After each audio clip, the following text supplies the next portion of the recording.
Jembatan kenangan yang terkutuk. Di sebuah daerah perbukitan yang terhampar hijau sejauh mata memandang, mengalir sebuah sungai besar yang airnya selalu keruh dan beraroma tanah basah yang kental. Menghubungkan dua sisi lembah yang terpisah oleh aliran air itu, berdiri sebuah jembatan tua yang dibangun sekitar 70 tahun silam. Orang-orang sekitar menyebutnya jembatan kembang, bukan karena di sekitarnya tumbuh bunga-bunga indah, melainkan karena konon setiap kali ada kejadian nahas atau kematian, seolah-olah muncul bunga-bunga aneh berwarna merah darah yang tumbuh di sela-sela batu dan betonnya yang sudah lapuk. Panjangnya mencapai 200 meter dengan lebar yang hanya cukup dilewati satu kendaraan besar saja. Konstruksinya terbuat dari balok-balok kayu besar yang kini sudah berubah warna menjadi hitam legam, disangga oleh tiang-tiang beton yang banyak retak dan lumut menebal di permukaannya. Di sisi kanan dan kirinya, pagar pengaman yang dulunya kuat kini tinggal sisa-sisa saja. Banyak bagian yang patah, hilang, atau tergantung lemas tertiup angin, memperlihatkan jurang sedalam lebih dari 50 meter yang langsung jatuh ke dasar sungai yang berarus deras. Sejak pertama kali dibangun, jembatan itu tidak pernah lepas dari kisah-kisah kelam. Dahulu kala, tempat itu merupakan jalur utama penghubung antar desa. Namun, seiring berjalannya waktu dan dibangunnya jalan raya baru yang lebih aman, jembatan ini perlahan ditinggalkan. Kini, hanya orang-orang yang terdesak waktu atau tidak memiliki pilihan lain yang berani melewatinya, terutama saat matahari mulai terbenam dan kegelapan mulai menyelimuti seluruh kawasan. Banyak orang yang bercerita bahwa jembatan itu bukan sekedar bangunan fisik. Ia bagaikan pintu gerbang yang menghubungkan dunia manusia dengan alam gaib. Di malam hari, batas antara dua dunia itu menjadi sangat tipis, sehingga apa yang tidak terlihat di siang hari akan tampak jelas dan nyata saat kegelapan datang. Udara di sekitarnya selalu terasa lebih dingin dibanding tempat lain, seolah-olah hawa dingin itu berasal dari dalam tanah dan air sungai yang tak pernah berhenti mengalir. Bahkan di musim kemarau sekalipun, tanah di sekitar jembatan selalu basah dan licin, dan kabut tipis sering melayang rendah menutupi bagian bawah jembatan sehingga tiang-tiang penyangganya seolah menghilang, membuat bangunan itu tampak seperti melayang di atas udara. Alkisah, ada seorang pemuda bernama Dimas yang bekerja sebagai pedagang barang kelontong. Ia harus pulang ke desanya yang berada di sisi seberang lembah, dan karena ada urusan mendesak, ia terpaksa berangkat larut malam. Ia sudah sering mendengar peringatan dari orang tua dan tetangga agar jangan pernah melewati jembatan kembang saat malam tiba. Namun karena keyakinannya yang kuat dan rasa percaya diri yang berlebih, ia menganggap semua cerita itu hanyalah dongeng untuk menakut-nakuti anak-anak kecil.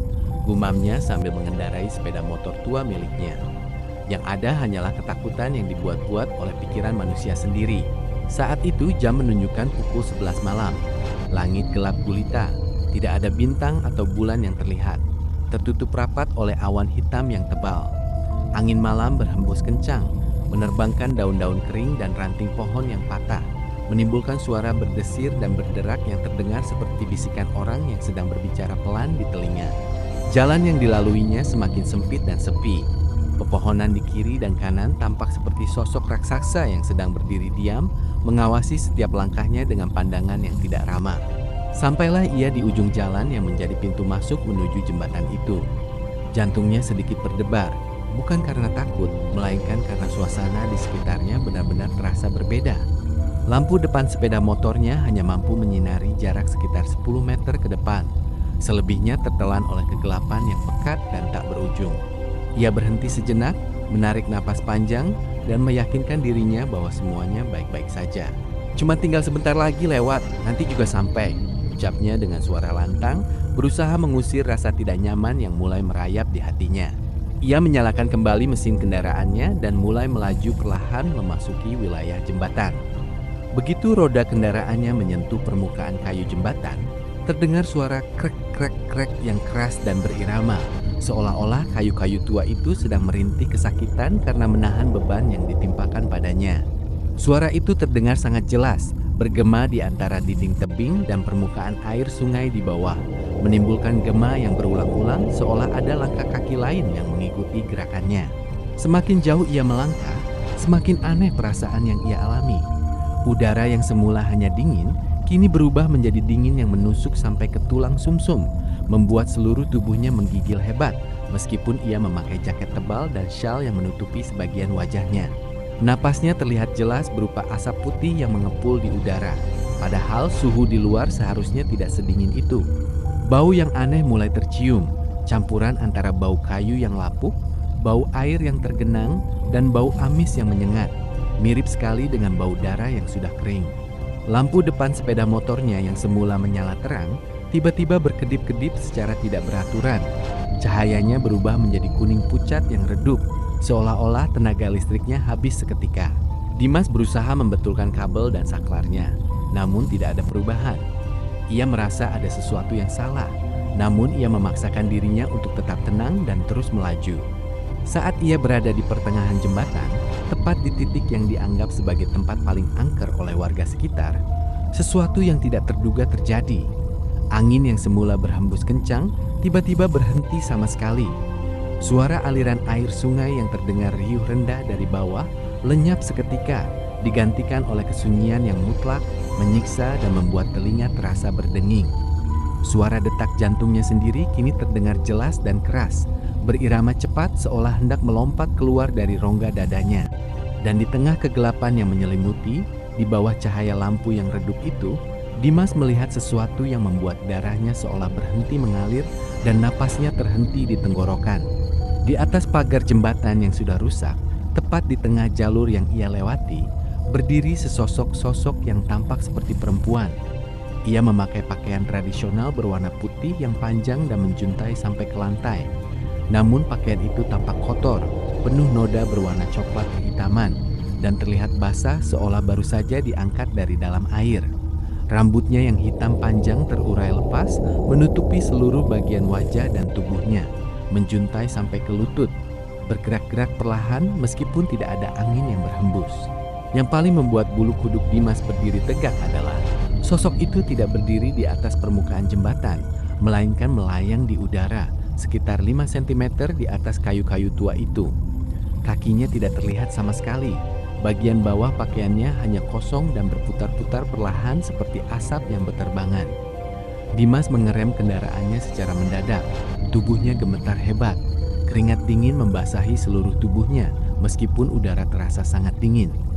Ia berusaha berbicara, namun mulutnya terasa kaku dan kering. Suaranya tercekat di tenggorokan. Ia hanya bisa menatap sosok itu dengan mata terbelalak, tidak mampu bergerak sedikit pun seolah kakinya terpaku ke lantai. Perlahan-lahan sosok itu mengangkat tangannya yang kurus dan pucat.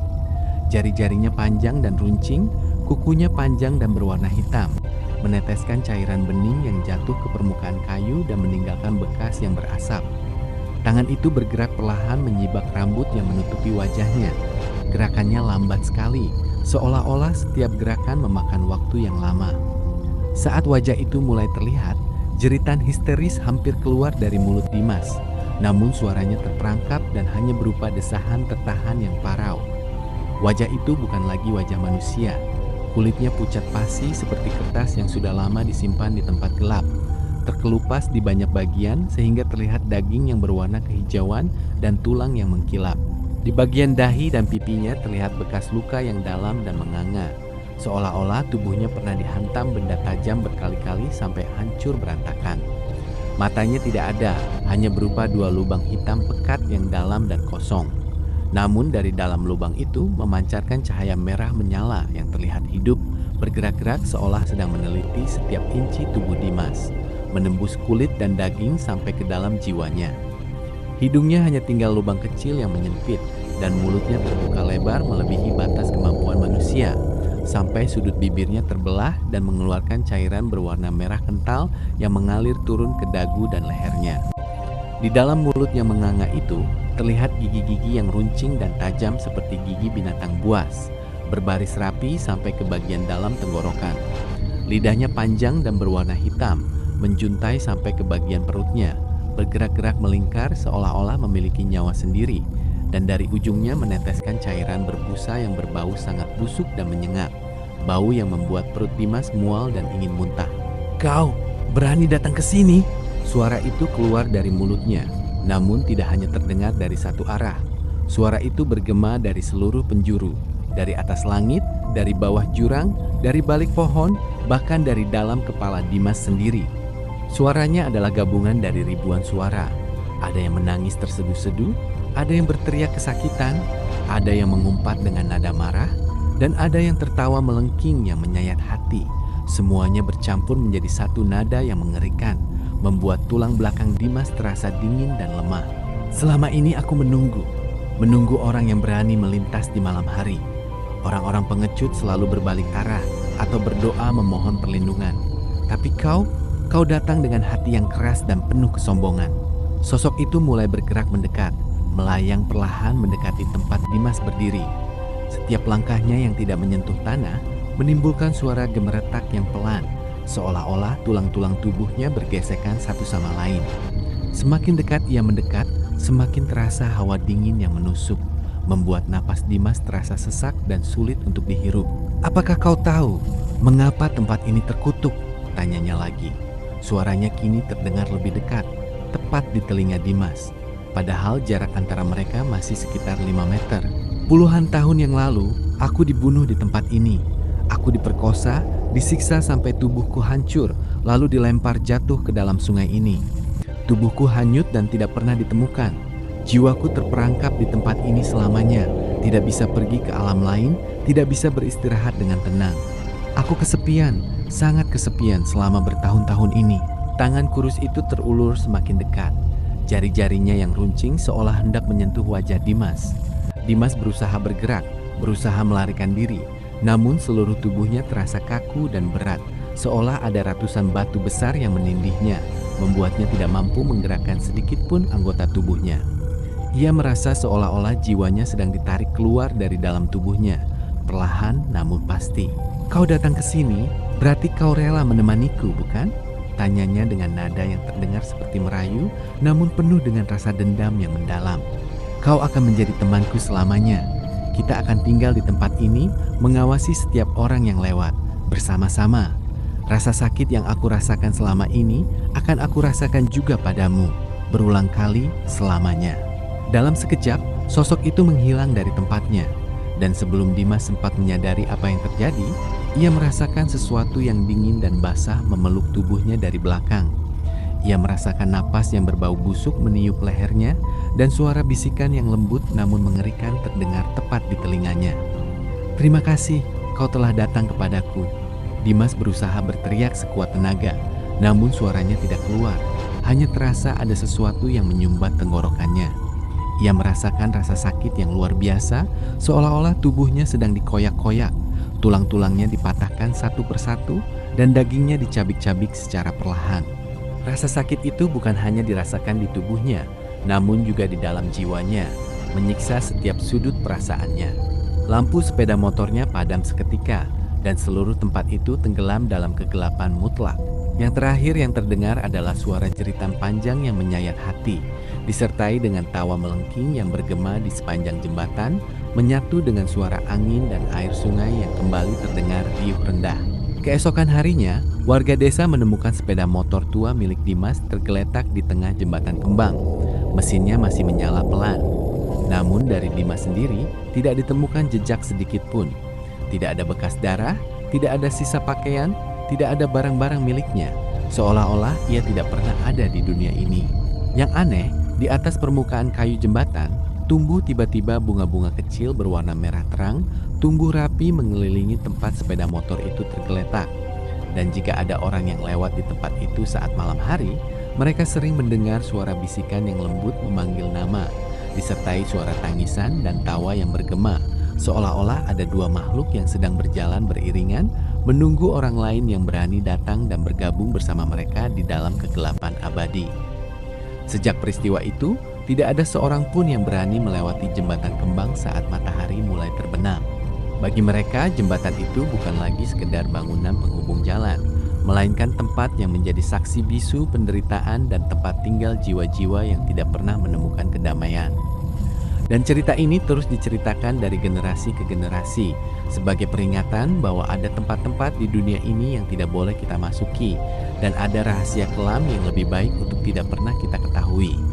Karena jika kamu berani melangkah masuk, maka jalan yang kamu lalui bukan lagi jalan menuju tempat tujuan, melainkan jalan menuju dunia yang penuh dengan penderitaan, dari mana tidak ada seorang pun yang pernah kembali dengan selamat.